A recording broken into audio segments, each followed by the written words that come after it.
Gun Show. So back in the day, you'd get this deck of cards, or it's not really a deck. It was like a little plasticky thing. And as each month, you'd get a bunch of these cards in the mail. So I did something like that, except with 2A activists.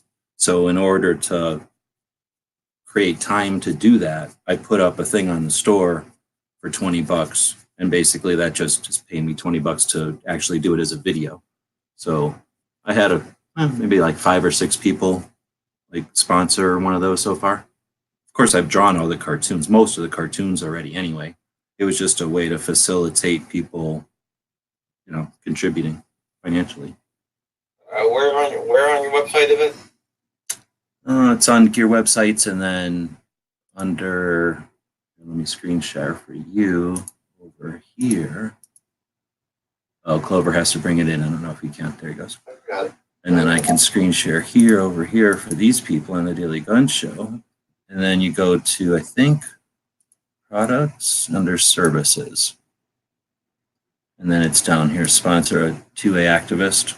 So I just put in a bunch, and some of them are gone and some of them aren't. So what I end up doing is then, like, somebody just grabbed Aaron Paulette from Pink Pistols and Blazing Swords, and then I'll do a video and probably go live and we can chat about the two organizations. I think Pink Pistols is a cool one. It's been around since 2000, so it's 20 years old this next year, and it's an organization that isn't an organization. It's, if you want to be in it, you're in it. So it's what we modeled Every Second Matters after. If you want to say your Every Second Matters, then your Every Second Matters. There's like no infrastructure, there's no organization, and they did it for their reasons, obviously. Anyway, Pink Pistols is a neat thing. Probably chat about that. Blazing Swords is Aaron's thing. I think that started after the Florida deal, right? And then now she's in charge of both. But anyway, so that gives us enough. Blazing Swords kind of took over Pink Pistols almost. Well, no, they're two different things. Blazing Swords, from what I understand, is training, and if you want to offer training either for free or as a service or as a volunteer thing, then it helps facilitate that. Like it's a, what do you call it, like a networking thing, a network thing, where Pink Pistols is more of, again, if you just want to count yourself as a member of Pink Pistols and its value or its goals or whatever, then you're Pink Pistols. There's like nothing to do to be Pink Pistols. And as far as I know, they haven't changed that, but I don't know. But again, we're talking about the cartooning. So that's what it's all about, is just as people, what do you call, sponsor these or whatever, I draw them. And some of them were like I put a lot of the trainers in here, because what I was kind of explaining to John when I started the Daily Gun Show here, I was creating a deck of cards where, not like playing cards, so I wasn't looking to put like Tony Simon here on the King of Spades or anything.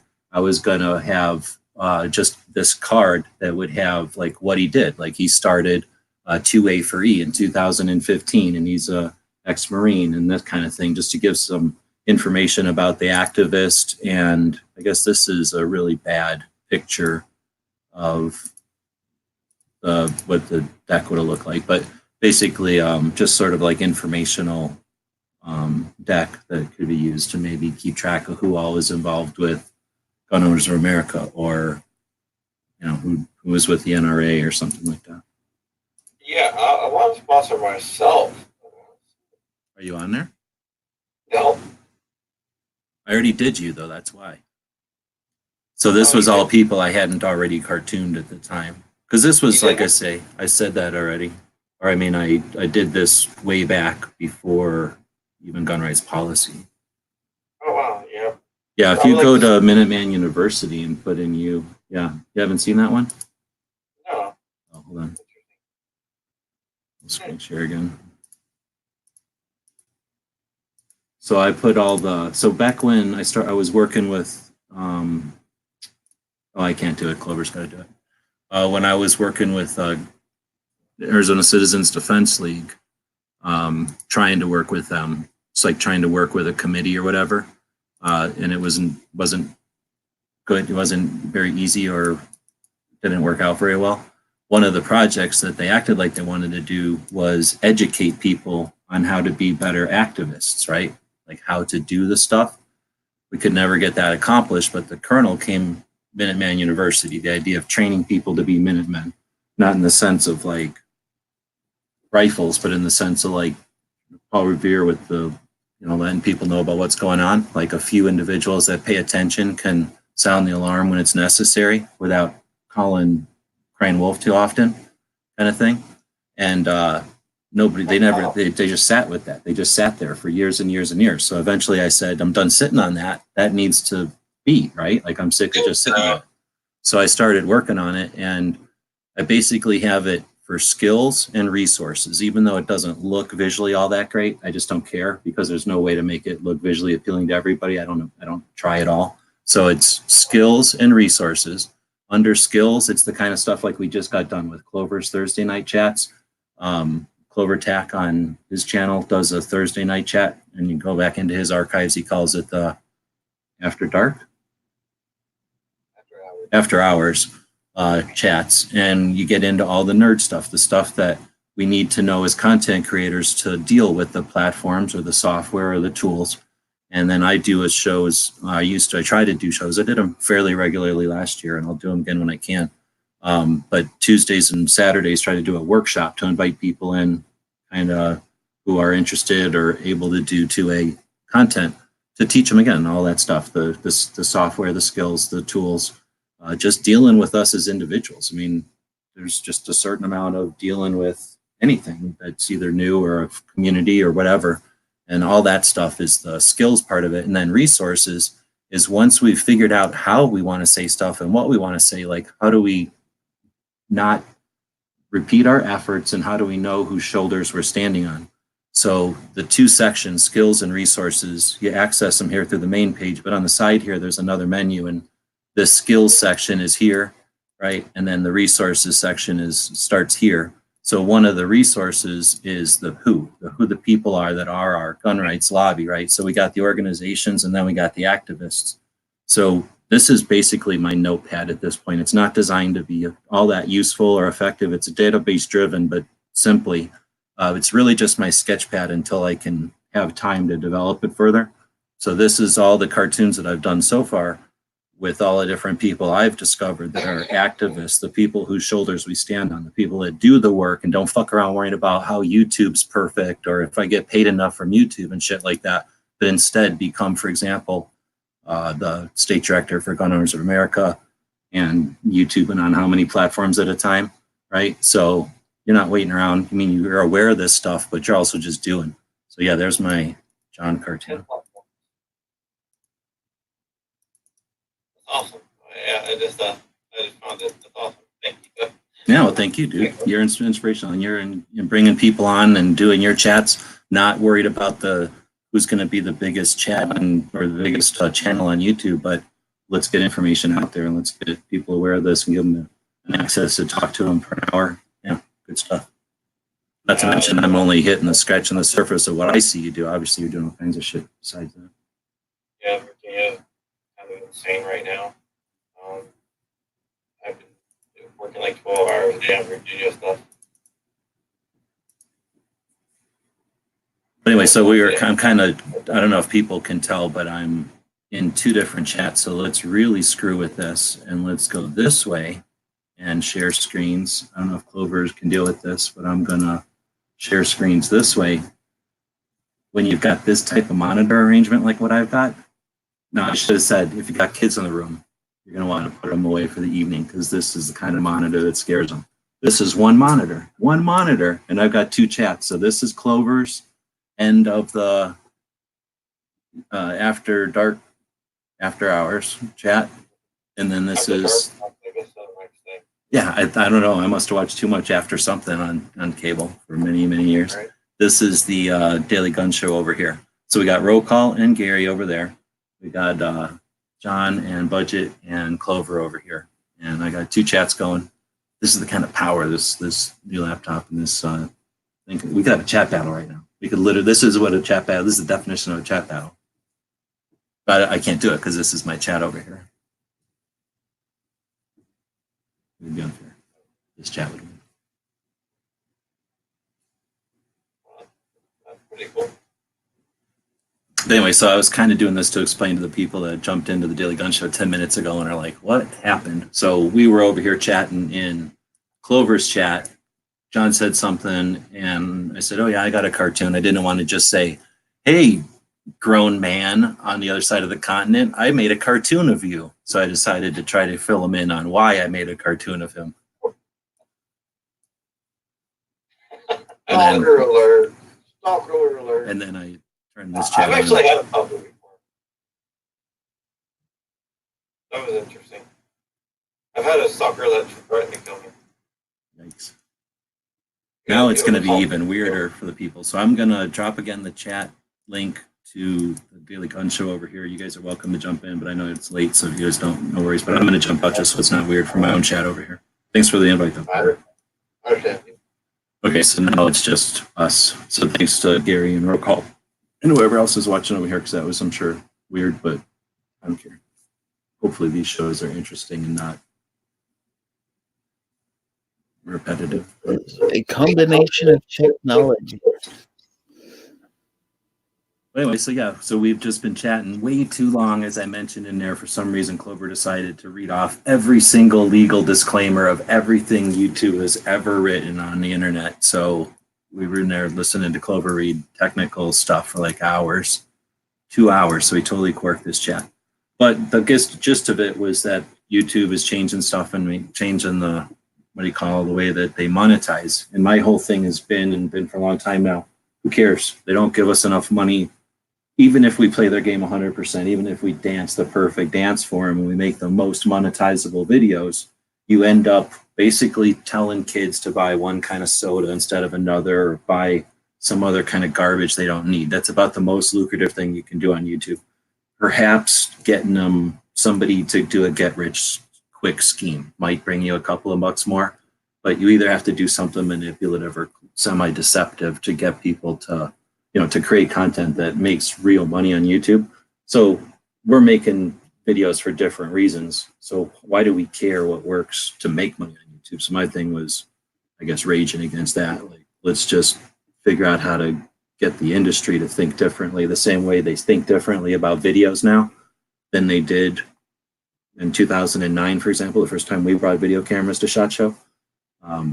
They think very much differently about video cameras. Now, it's not because anybody sat down and said, hey, industry, you better wake up because videos are the future. It just happened, and it took maybe 2 or 3 years, and then it was established, and then it just became a thing.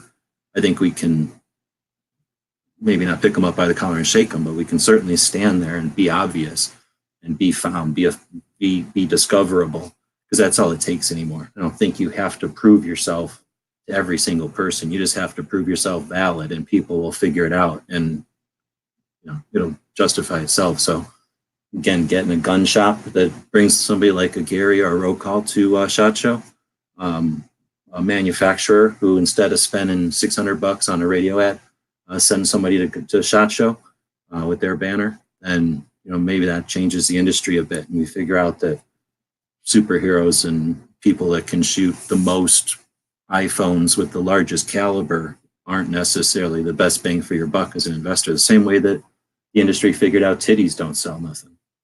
I mean, in 1980s, if this would have not been 2020 SHOT Show, if this would have been the 1980s SHOT Show, there'd have been all kinds of strippers wearing tight shirts and swimsuits to attract people to booths.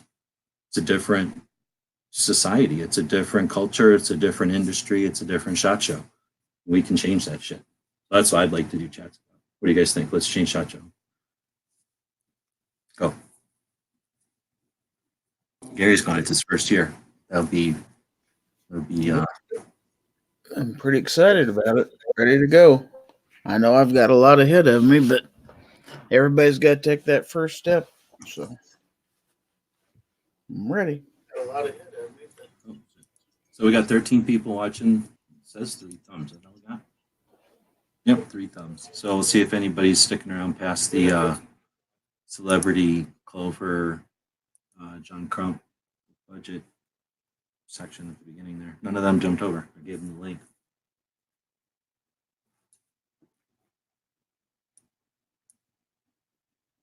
They might still be going through the regulations. Yeah, exactly. They're still reading them. So those guys were talking off air about the place. Sounds like they got that set up. I don't know. We don't have to talk about shop. We've been talking about that for a bit. It's Thursday. Normally, back in the day, we would talk about training, and then I think I changed it to industry and tech. So I guess SHOT Show would be industry, but any industry tech / topics anybody's got out there? No, it's super late now. Shit, it's an hour and something minutes late. I guess we started about an hour late. Think of saying bring back the booth babes. If I go back, and I'll be able to now, in fact, because I've been doing this during some of the live shows. Well, lately I've been playing I was in multiple live shows at a time tonight. That got a little bit time consuming. But when I'm in just one live chat on the other computer now, I've been able to do some really fun organizing, I guess, of all my different hard drives. So eventually I'll be able to real quickly go back and access old SHOT shows. And it's interesting because we started taking pictures in 5. So there was definitely booth babes still in 5, nowhere near what it was like back in the old days. But I think there's a line in the sand, and I think it was when they went to Florida and came back, and you didn't see a booth babe since then. So that would have been 2010. Garrett just saying, did you hear about the Senate gun laws in Washington? You said something about that in Clover's, but they were chatting about the whole text subject, so they weren't really talking policy. So I'm not sure what that's all about. Nobody said anything about it in Yankees chat, and he's from Washington. Do you guys know anything about Washington? I'm guessing that means Washington State. I haven't heard anything. No, I haven't either. Oh, no, specific. But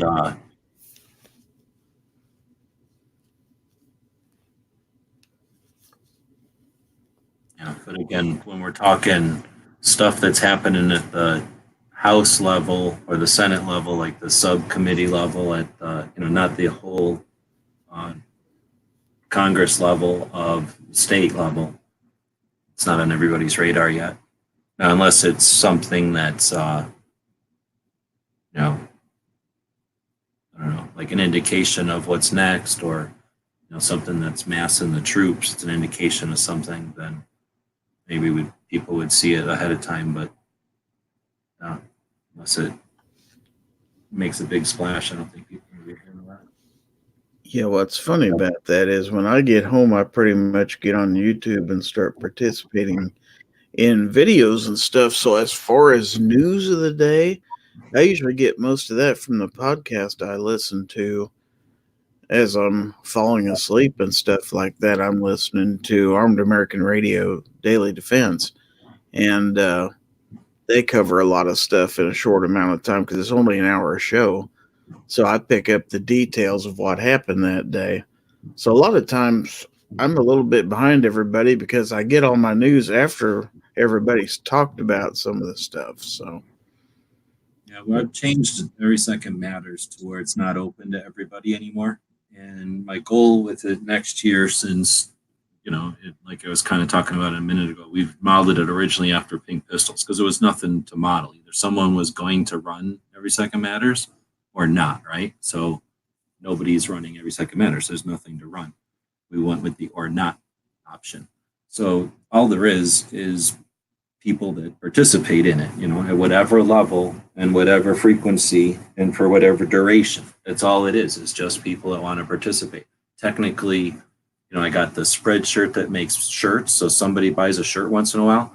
And then there's the patches that Marco and Pink made, basically. And then they bought enough of them that I could buy them cheap, like $1 a piece, and then sell them so that the income there pays for the website.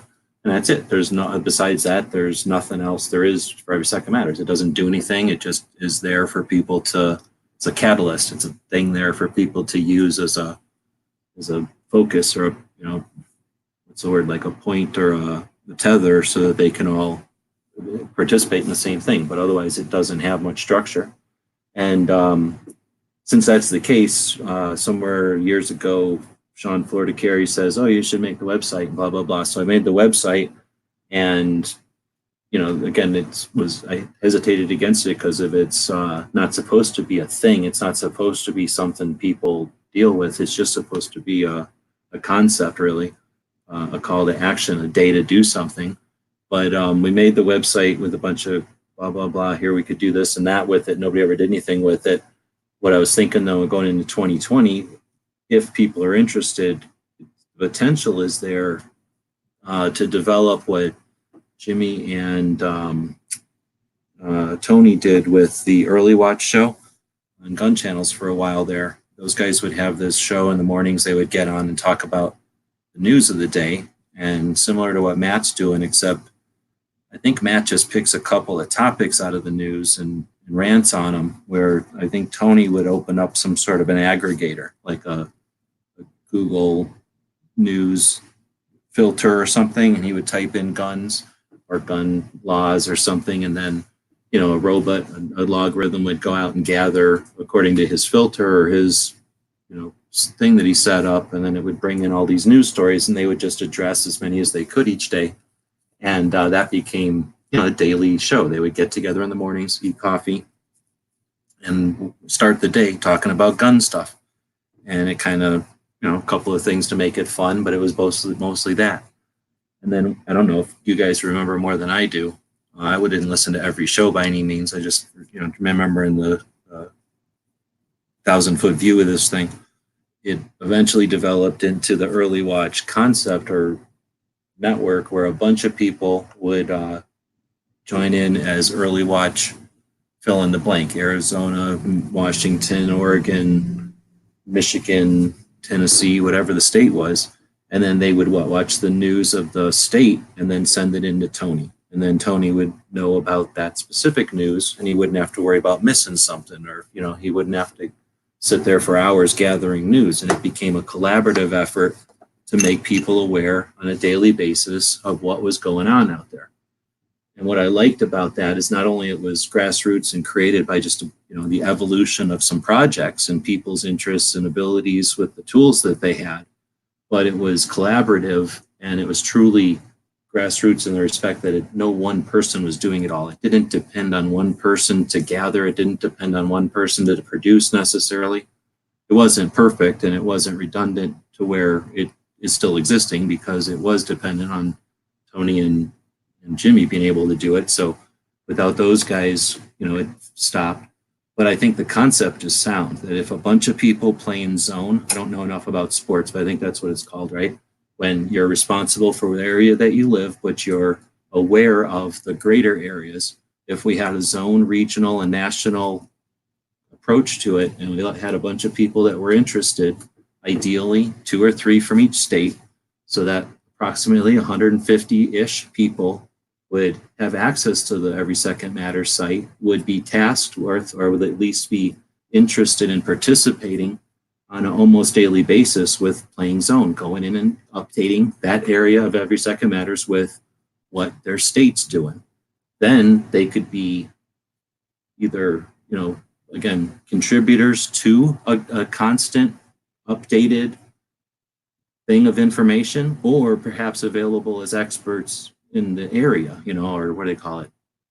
Expert, area, what's the word for that? When somebody's an expert in the subject matter expert in whatever state or whatever they might live in. And it doesn't restrict it to states, because it could also be an issue that you're interested in, a specific piece of legislation, or, a law that you're defending, like the Second Amendment or something. So, it's got the potential, Every Second Matters has the potential to do that. It's certainly powerful enough software. It would just require a bit of effort and a whole bunch of contribution from people that would be interested in getting that kind of prime of the pump and getting it started. But I think once you had 3 people in each state, you just say, okay, you're responsible. If somebody drops out, find another one, so that there's always 3 people. And with 3 people, I would think you'd always have enough, hands on deck to keep it active. And there wouldn't be so many hands on deck that it would turn into a quagmire or some sort of a bureaucracy bullshit, you know. But easier said than done. We'll see if anybody hears that and thinks anything that's worth doing and wants to kick it. Because all I can do is create a website that does it, keep it alive for many years, and keep asking for help with it. I know at the time I came into it, I went ahead and signed up for the Early Watch Kansas, but that was pretty much when everything fizzled out shortly after that, which is kind of a shame. I was hoping it would continue. Yeah, and we've had that. You know, if I look at my awareness of all this stuff, that comes and goes, and that's just the nature of everything. I imagine we were interested in 4-wheel drives or dog shows or cupcake recipes. We'd probably find waning interests and times when it was a big deal and everybody was super popular to like cupcakes and everybody came along and we had all kinds of volunteers, and then next thing you know, we can't keep the cupcake newsletter going because we can't get any writers or new recipes.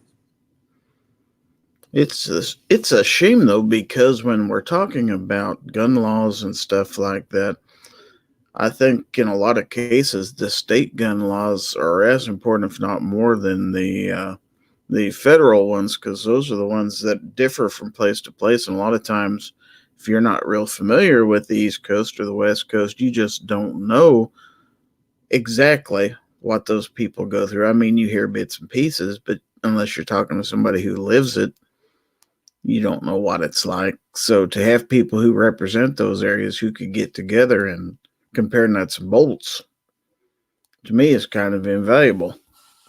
Yeah, it'd be neat, especially if they can do it impartially. Is that the word? Like, or fairly? Right. And like a little scoreboard and an accurate light, maybe 3 or 5 colors, even like a DEF CON type of situation, so that it's got some nuance and people can put an accurate, I don't know what a better word for DEF CON would be, but like, what I'm talking, like NORAD or whatever, like where they feel the state is on a level, and then that could be tabulated, and each week someone could go there and say, okay, this is where we're at. And then again, you've got enough resource out here in the world. You could have a trending thing so people could look at that with a 6-week average and see, okay, we're on a decline or we're on an increase. And I think that would go a long way for people to have like an accurate indication of where we're at, snapshot of where we're at any given time. And then again, a way to have archived ourselves through our own interpretation as gun owners where we're at in each state, so that again, the people that want to play the sky is falling card, it can either be justified or shown the light on, what the real deal is, that either we're standing still or we're making headway or we're losing it. But let's get some accurate data for that kind of determination. Well, the sky is only truly falling when you stop participating in the process. I mean, as long as you're out there supporting your side, contacting your representatives, et cetera, all you can do is maybe lose a fight, but at least you're in the fight. When you're sitting there and all of a sudden you're blindsided by laws you didn't even know were coming down the pipe, and it's like, how did that get here? But you didn't pay attention. You didn't stay informed and stuff like that. Then it does become the sky is falling. So it doesn't have to be that way.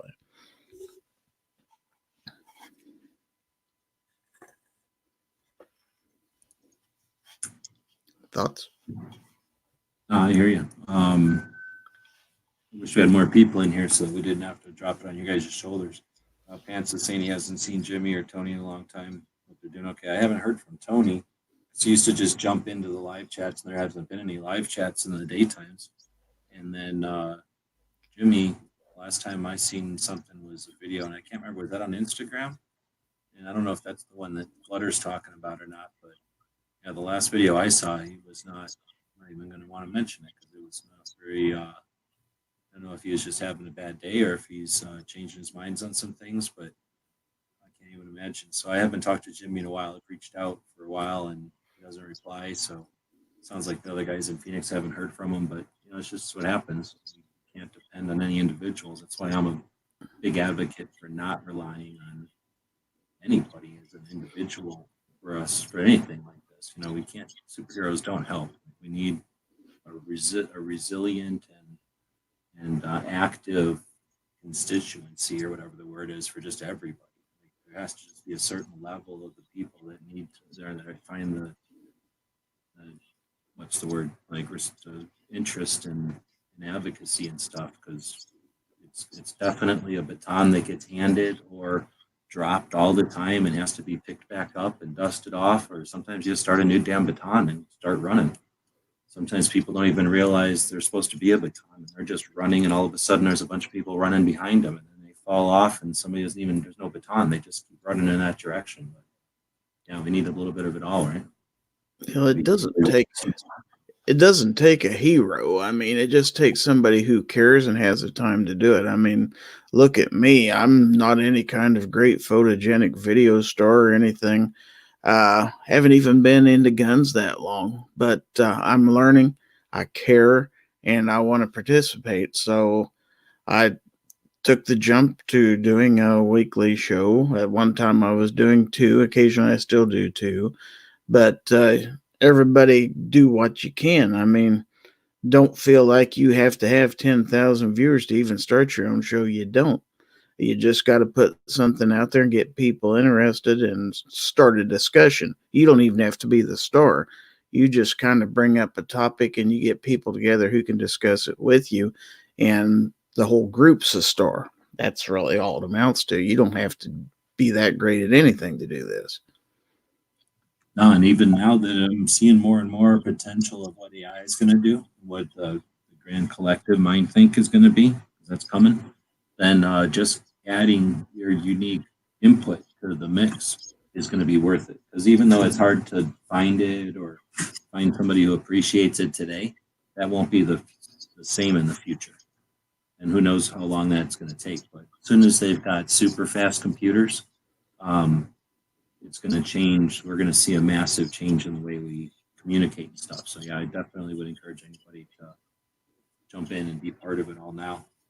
Don't even look at the return, because the return, we can't imagine what we're contributing to here in a bit. But once you got the Star Trek computers, every time Star Trek wanted to know something, they just pulled up the old internet. That's where we are. Star Trek's pulling up. And the people are out there. I get new people in my programs every once in a while who, they're not necessarily the same people that watch Foul Territory every week. There's new people who jump in. So they're searching for gun related content and stuff like that, and they'll find you. So I go around that big gun show and just listening, having your ears open. You probably might have figured it out or heard the same kind of stuff in Tulsa. But and I'm sure Roll Call sees it even more often. I don't go hanging out at gun shops anymore. But the conversations and the observations and stuff, that you can tell the people have never been online. They're like, oh, look at this. And it's like, what? Why are you amazed by that, guy? Yeah, it makes sense. If you've never gone online, you would have never known that was a commonly known thing, that you could go to a gun show and experience it for the first time. So there's definitely people that are first figuring out what YouTube is, and that there's videos about guns or whatever. Yeah, all the time sitting on a counter, the people when they're in between the purchasing of a gun, I always tell them, go walk the store for a minute and go watch so-and-so's video. Just go on YouTube as a whole and search that gun. More than likely, you're going to pull something up. Like the lady at the counter the other day, she pulled up Budget's video. And the only way I knew it was Budget's video, he's like, oh, I have Mike for Budget Guns and Gear. Look over, and I said, now that's a guy that you can focus on and see what he says about the gun. And she watched his video and she bought the gun. I mean, the information is out there. And I've always said this time after time, when the information stops, that's when we have a problem. So the more people that are putting out the information, make sure it's correct, first of all. But the more you put it out there, the more people will start seeking it. I mean, a lot of people don't know about YouTube. A lot of people don't know about, I guess, gun tubers and things of that nature. So I think it's instrumental that when you go to gun shows in your local town, or you guys who are going to the SHOT Show, rub elbows with those people and collaborate, and people that aren't gun tubers. Make them aware that this stuff is on the internet. It's there. It's there for the consumption. So I see it every day, especially the older generation. I don't know how to use a smartphone, so you have to grab their smartphone. But as you get them more and more, I have a guy that comes in. He came in today, and he's got his phone in his hand, and he's going down the line, and he's YouTubing these guns and finding people that are experiencing these guns. I see it a little bit more, and it's because I'm out there like, go look at this guy's channel, go look at this guy's channel, and they keep on going back there. I don't want to like pressure them, but I tell them, go subscribe to them, hit that bell, then you'll get a notification.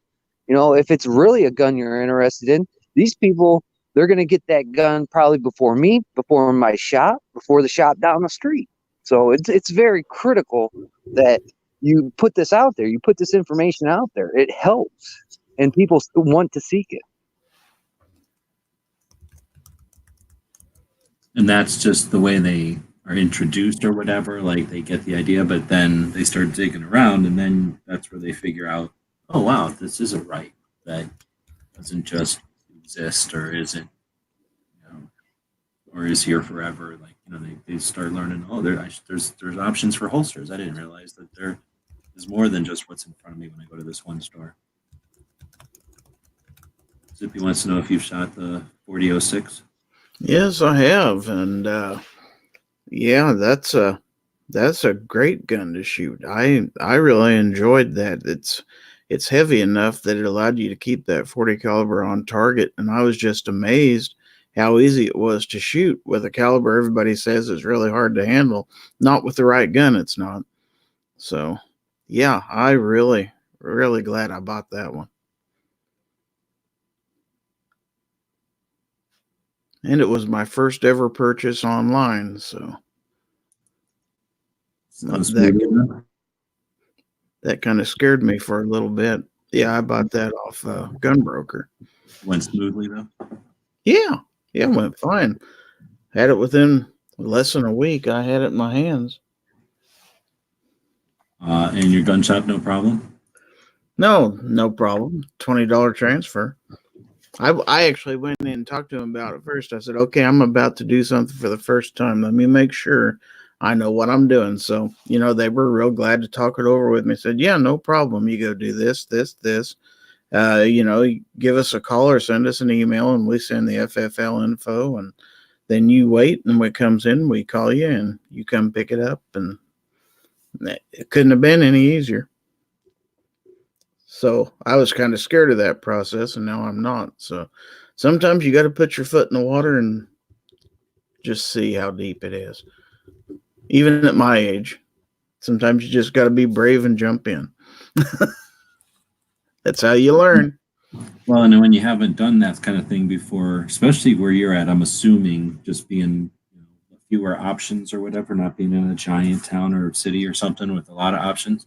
Mm-hmm. If you haven't done it, it's not just your end that's an unknown, because it might turn out that your local shop has an objection to it, or charges a lot, or is real slow about it, or you know what I mean? Like you never know what kind of issues there might be. So it's cool that, now that you've done it, you've kind of tested the water or whatever, that it's probably not a big deal to do it again. No, it's not a big deal at all. And you can get what you want. And so, yeah, just make sure you know what you're doing. Make sure you know the value of what you're trying to buy, so you don't get taken. It helped that I knew 2 or 3 other people who had bought versions of the same thing and gave me an idea about what it should cost. So they told me, yeah, that's a good deal. Sometimes you got to rely on other people for help if you're not real well versed in it, and that's fine. That's why we have this big community, so you can have people that you trust that can help you out with things like that. There's absolutely nothing wrong with it. You don't have to know it all. You'll learn it eventually. This is a Smith & Wesson lever gun it's a 30-06 caliber, up chambered to 40 cal. Right? Well, it's a pistol. Oh, I thought this was the 40 lever, the Smith Wesson lever. No, it is a used California Highway Patrol sidearm. I think they're about 10 to 15 years old, but CHP turned in all theirs so they could get new ones, and they couldn't be sold in California, strangely enough, because California residents can't own them, so they're not on the roster. So they basically got dispersed to dealers throughout the country to resell, and resell they have quite a few of them. Are they any cheaper if they got a bunch of like road rash on the one side? A little bit, but the one that I got was considered good to very good, and is $100 for very good to $100 more for very good to excellent. But the only wear I could see, and it was holster wear just right up next to the muzzle, where going in and out of a holster. Other than that, it's practically brand new. So I mean, Highway Patrol don't shoot their guns all that much, just probably to qualify whenever they have to qualify. So other than that, and yeah, whatever seat belt, or holster wear it gets, that's pretty much it. You're getting a pretty nice gun, and it's all metal, so it's going to be in pretty good shape.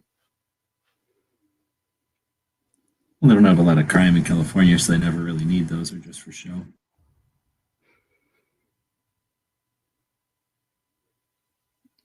But I guess they wanted to replace them, one, because they were aging, and two, they wanted to get them something a little lighter to carry. Of course, Smith & Wesson doesn't make an all-metal semi anymore like that. So, Well, imagine the gas mileage they're going to save now. Or the gas they're going to end up saving with a polymer gun instead of that big metal one. well, yeah, and what they have to pay for gas in California, that's probably... We go down to like a 32 polymer. 32. You'd probably save pretty good change. Well, nobody in California hardly anybody has any guns because, all the gun laws and everything. Surely the criminals aren't carrying around dangerous weapons. So Like really, they don't need anything that big. Like Dan says, they legalized quite a bit of crime in California, so they don't really need guns or cops anymore. Yeah, they just talk to people. You could poop in the streets. Quit doing that crime, please. Would you quit it? Okay, I'll leave you to do your crime. I'm sorry. Please don't do that. You need to do your crime right there? Okay, do your crime right there. I'm sorry, I'll leave. Thanks. Shake it more than once.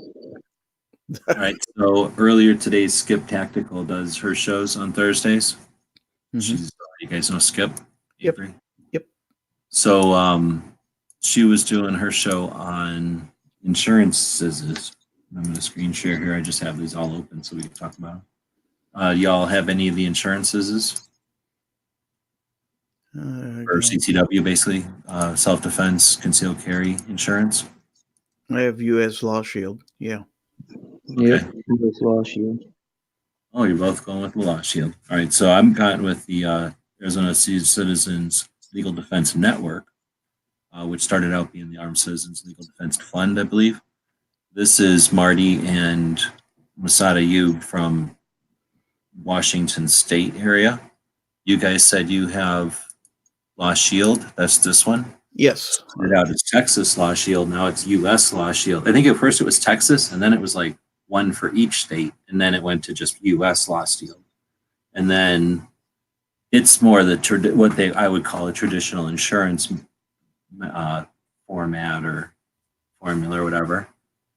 Then, of course, the biggest one that everybody knows about, I think, is USCCA. And then there's CCW Safe, which says on their main page they claim to be the first and only company to successfully defend a self-defense murder one case.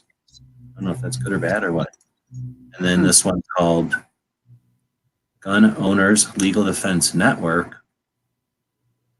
that even though it says Minnesota up here, I think that's just an ad. I think it's a national thing. And this is one that I don't think I knew about, but Skip brought it up.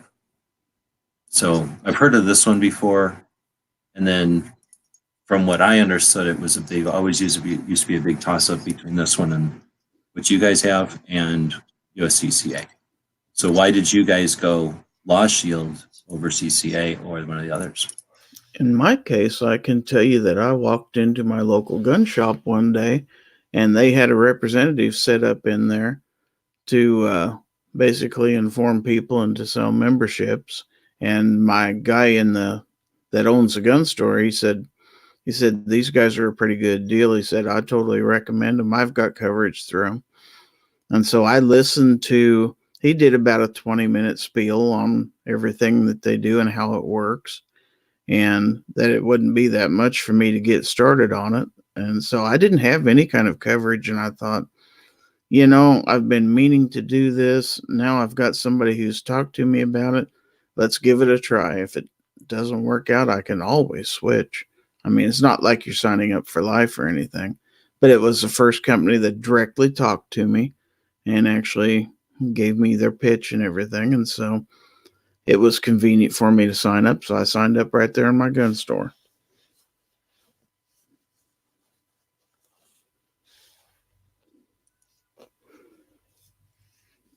On Gun Show, they can have a link.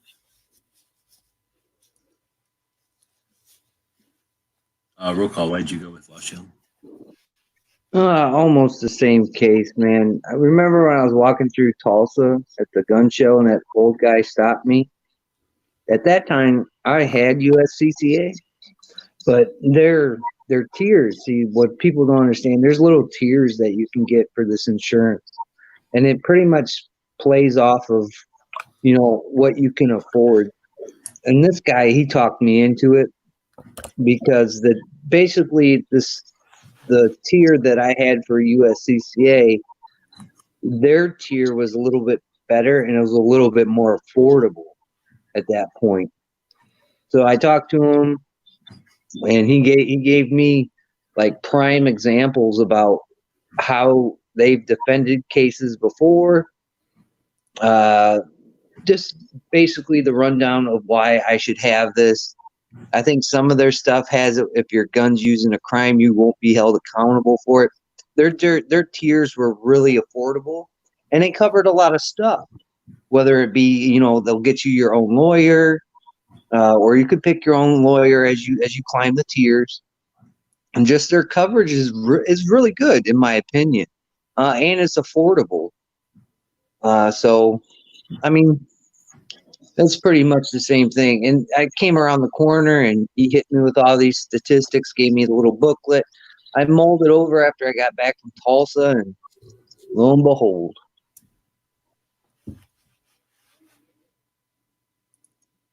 So then, I don't know if I was muted. What kind of, you guys doing monthly, or is it yearly, or is it expensive? Is it cheap? I paid yearly because I got 2 months for free if I signed up for a year.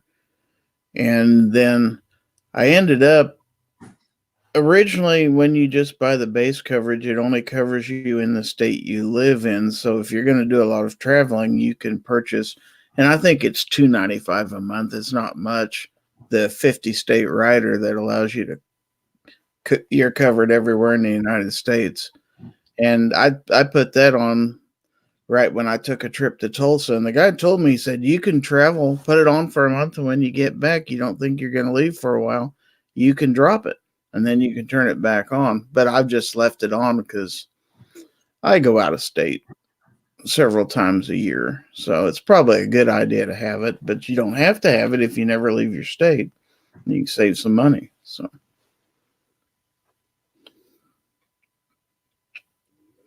Yeah, I do monthly. I'm poor. All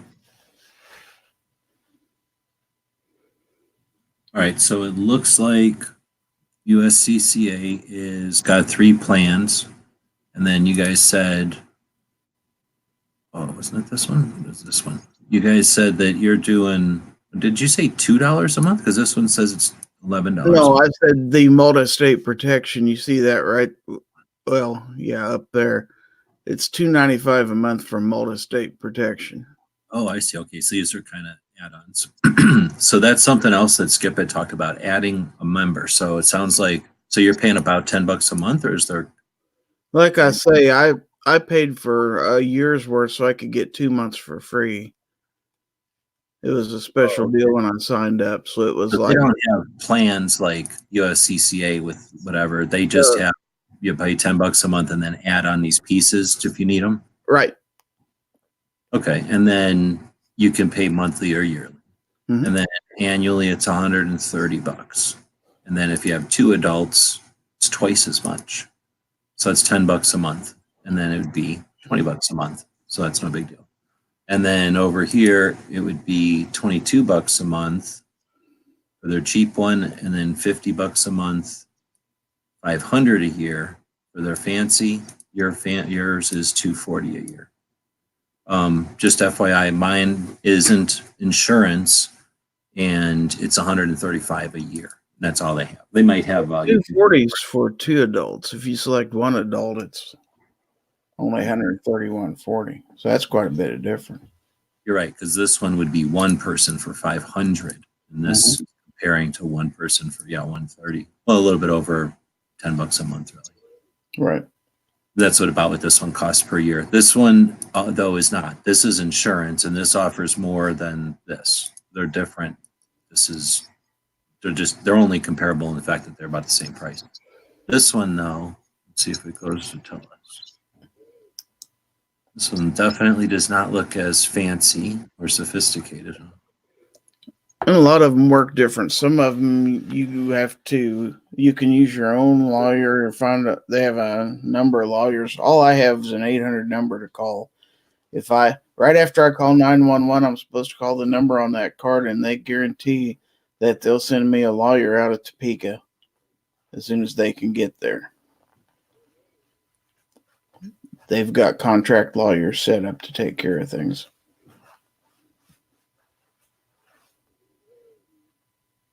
So I don't know if that's under perks or not.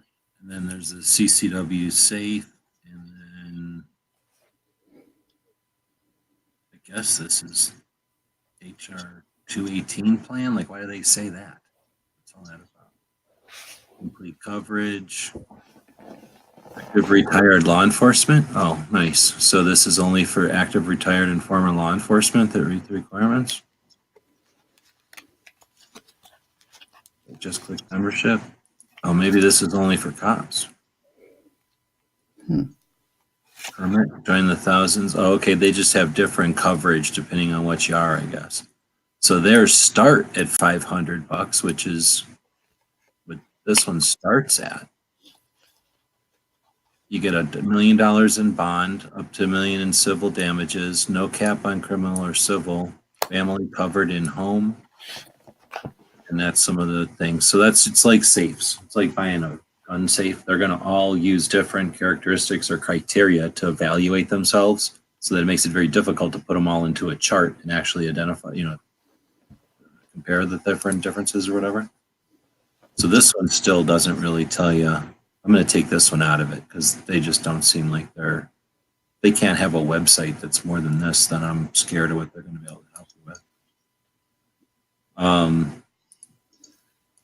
And then I clicked on the wrong thing over here, and it's just taking forever.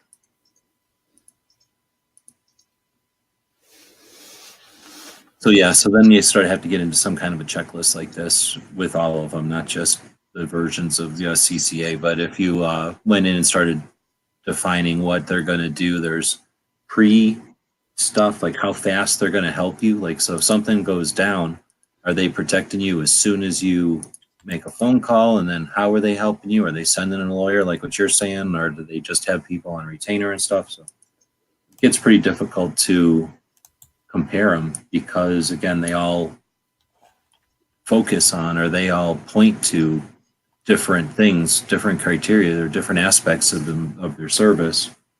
So none of them are prepaid legal. None of them are actually insurance, really, right? They're different types of funds or something, and your situation either qualifies for or doesn't qualify for access to the fund.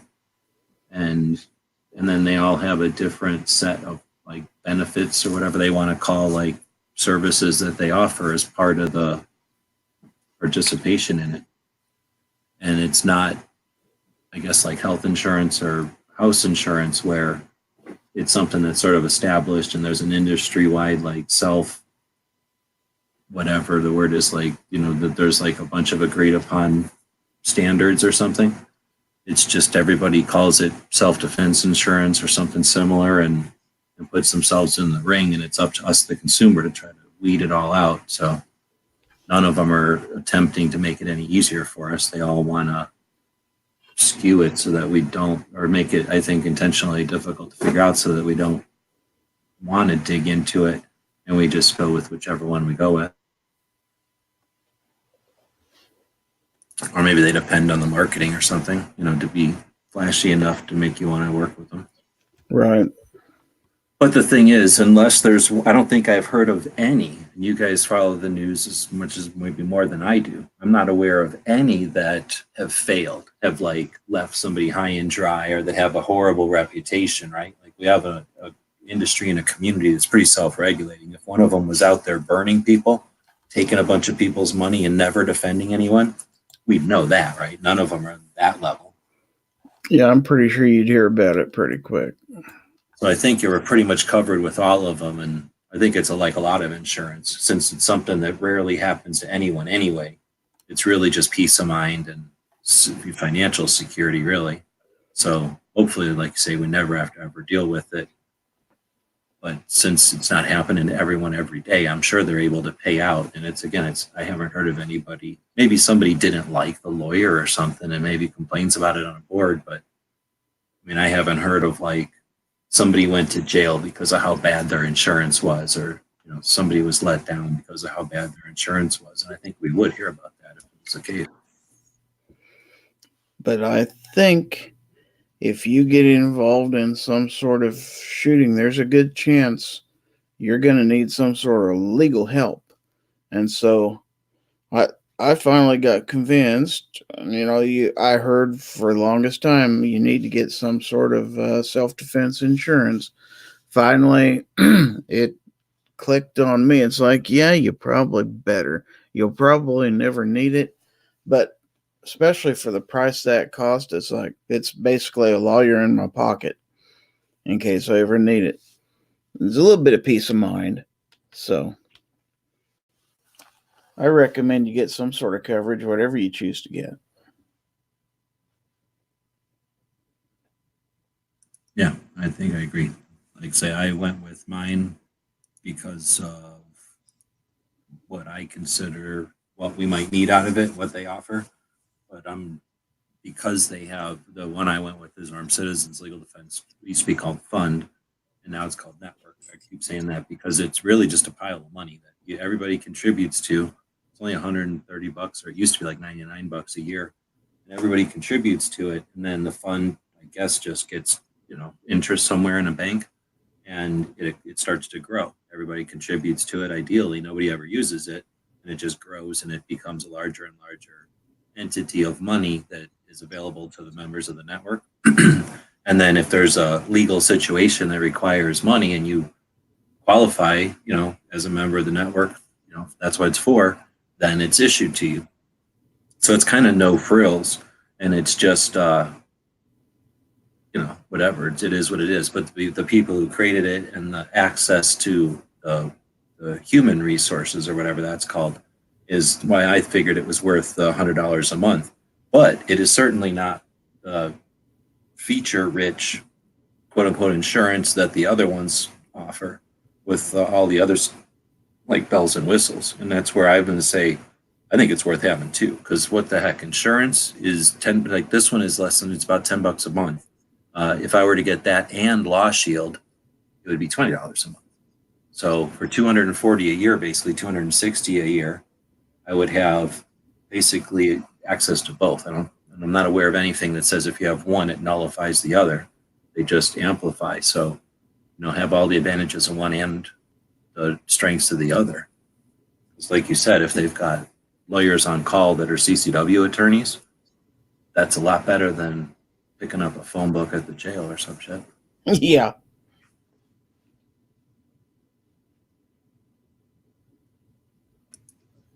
But, you know, whatever. I just had this stuff open because Skip was talking about it. She did an interesting show, and she's going to be talking to a different audience than I am, and that's what we go back to Clover show and the advice to everybody should pitch in, because we're all coming at this from different levels. You know, grandparents are coming at it from different levels than new shooters, and they're coming at it from different levels, and new parents, and they're coming at it from different levels of, you know, truck drivers who hit 33 states on a regular basis, or people like me that hit 33 states over the series of, you know, many years with our projects, or people that don't hit 3 counties in the, you know, 20 years.